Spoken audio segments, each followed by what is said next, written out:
brought up, Deebo Samuel did not look effective on Sunday. They tried a couple screen passes with him. That didn't work. Ran him out of the backfield. That didn't work. You look at the stats after the game, you're like, oh, Deebo, he had an okay game. He had 2 garbage time, I think 15-yard catches that made the stat line look a little bit better. But when everything else was humming, Deebo Samuel wasn't really working that well. After the game with the media, I don't have these quotes on me, but same thing. One-word answers just did not look happy at all. 2-word answers just – it wasn't like he was on Kay Adams from last year. We'll just say that. He wasn't giving good Kay Adams-level interviews or what we've seen on Cleats and Convo. But, yeah, he was a little bit bitchy with the media, to be honest, and came in today. He had Twitter Sage, so I think you got it pulled up. So why don't you read off what Deebo's been saying on Twitter today? Okay, hold on. Let me pull it up real quick. So pull it up because he fires off 2 It's tweets. concerning, man. It's concerning that this is where his head's at after a big win like that to save the season. So he fires off 2 tweets. So this was about an hour and a half ago. He says, "Not struggling at all, just not getting the ball." Shrug emoji. Comments, light him up. Comments, I don't want to read these because I don't want these. It sounds as like they should. But go As read they the should comments. light 'em up. Go read the comments. And it's not like it's just football fans who are going to be brutal to any athlete that's on their team. It's Niner fans. It's a bunch of Purdy profile pictures like Niner fans. And then 30 minutes later, tweets, "Now just because I voiced my opinions means I'm hating on any of my teammates. Be for real." Bro, you need a fucking reality check. Someone I don't care who it is. Someone needs to sit this guy down. Maybe it's Tabor Pepper. Throat check him. Do something, dude. Who the fuck does this guy think he is? I just can't understand it. The production's not there. On the year, you're what? 40 catches, 550 yards, 1 touchdown. As a running back, you're the worst in the league. You're the worst running back I think I've ever seen now. And it's just I've not seen one Deebo Samuel run work all year. And it's hilarious. It's he's complaining that he doesn't get the ball enough. But it's dude, you're a terrible route runner. You have no quickness, no burst off the line of scrimmage. For how impossible it is to get you the ball in the pass game, the Niners are doing everything they can to get you the ball. They try and run it to you. They have you in special teams now, and you're still not making an impact. So, if anything, they need to give it to you less. They need to put you, on a shelf and basically use you once or twice a game for you to be impactful. Because it's any time you're in the backfield, it's a run for 2 or 3 yards. He's averaging 2.6 yards per carry. Chase, guess how many yards per carry he averaged today or on Sunday? 2.6 yards. So you're doing exactly yesterday what you did all year, and the team's winning in spite of you, despite of you. You're the second highest paid offensive player on this team. Third, actually, because of Trent. But you're the second highest paid receiver on this team. And you're probably the 5th or 6th most valuable weapon on this team now. His fall off is crazy. What people thought was going to happen to Kittle 2-3 years ago has happened to Deebo. It has gone so backwards so fast for this guy. And now, you're a locker room cancer. You're coming out, all this bullshit in the media, these short answers you take to to Twitter. You're punching your teammates, yelling at them on the sideline when you haven't done shit all year, dude. I don't think there's no doubt in my mind that he will be the first guy off the team this offseason because you just can't keep him anymore. John Lynch, Parag, whoever that does the salary, establishes the roster, they got to sit Kyle down. But we can't afford him. There's a lot of business we want to be in. The Deebo Samuel business is not what we want to be in. So Sage, just to clarify the second tweet, what did he say? He said, "Now that I'm just talking, y'all think I'm taking shots at my teammates?" He said, "Just because I voice my opinions means I'm hating on my teammates. Come on, be for real." Okay, so this saying is my you're not getting thing the ball. Come on. This is my thing with all wide receivers who bitch and complain about not getting the ball. It's if you're bitching about not getting the ball, you're clearly calling out somebody else because the only person who could get you the ball is the quarterback. The only person who could call plays for you to get the ball is the coordinator. So if you're saying it's not me, it's just the fact that I'm not getting the ball, that means that you have to be taking a shot at your quarterback or your play caller. So that's the one thing. And yeah, like you brought up, Sage, they've been trying their best to get Deebo Samuel involved, almost to a point where it's affected what they could do on offense. It stalled out a lot of drives. They've never gotten positive plays out of Deebo. Rarely this year, especially on those screens or in the run game. And then, yeah, it's just the stuff in the locker room, like you brought up, the fact that he's going to his podcast now all the time, not really focusing on what he's doing on the field. The Tabor Pepper situation, attacking guys like the fucking long snapper and the kicker when you haven't had that same production. And now you're against the media. You're not giving them the benefit of the doubt. I mean, fuck, man, that's their jobs.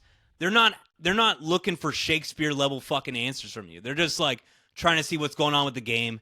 You're giving them nothing. And in all honesty, the Niners media has never taken shots at Deebo Samuel. The Niner fans have never taken shots at Deebo Samuel. We've loved him ever since he's been here. And we're just calling out the fact that he's not been the same guy this year, which is clear. I mean, here, David Lombardi, you'd be thinking, oh, it's maybe just a bad 10-week stretch for Deebo. Saying he hasn't lost a Something's step. clearly off. Something's clearly off. I mean, he can't get any separation on his routes.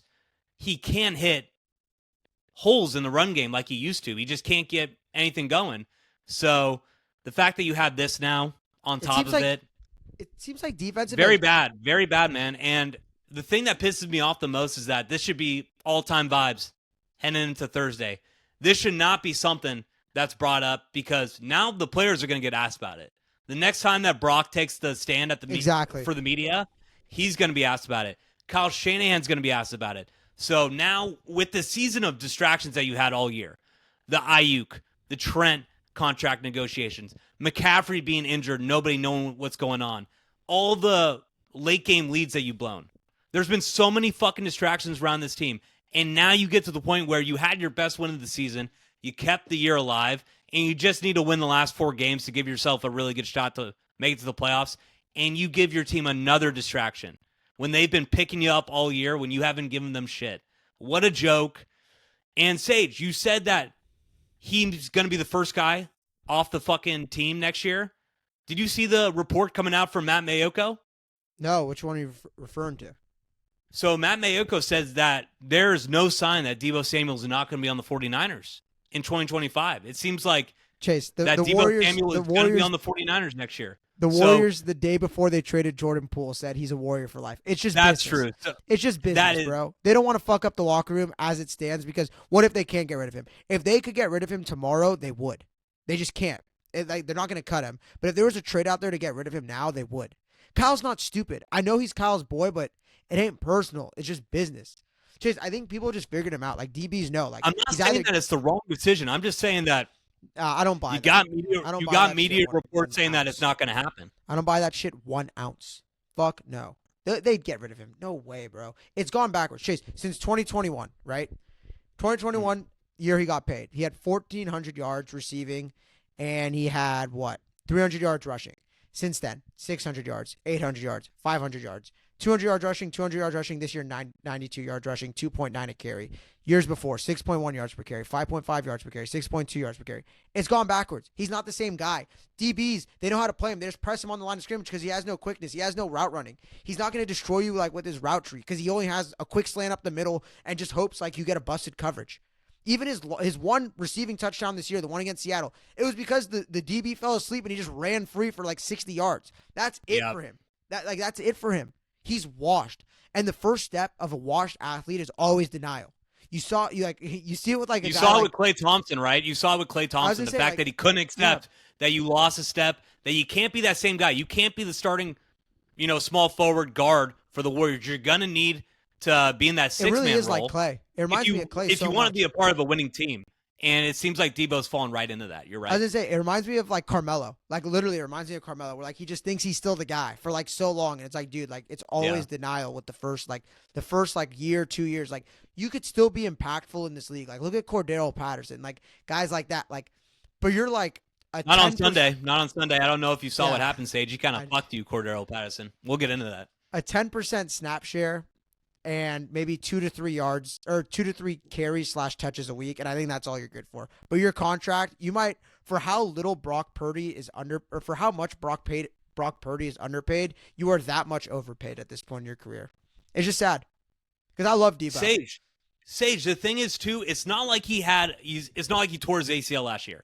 It's not like he's coming off of an Achilles injury. He's like Zion, bro. He just can't get in shape. He's fat. Like we brought up with Klay and even with McCaffrey earlier this year, that's leading to the fact that they can't get the same production. With Deebo Samuel, it's like clearly he's lost a step over the past 10 months since we last saw him. I mean, at the end of that playoff run against Kansas City, you could see that he may have lost a step, couldn't get separation off guys like Trent McDuffie.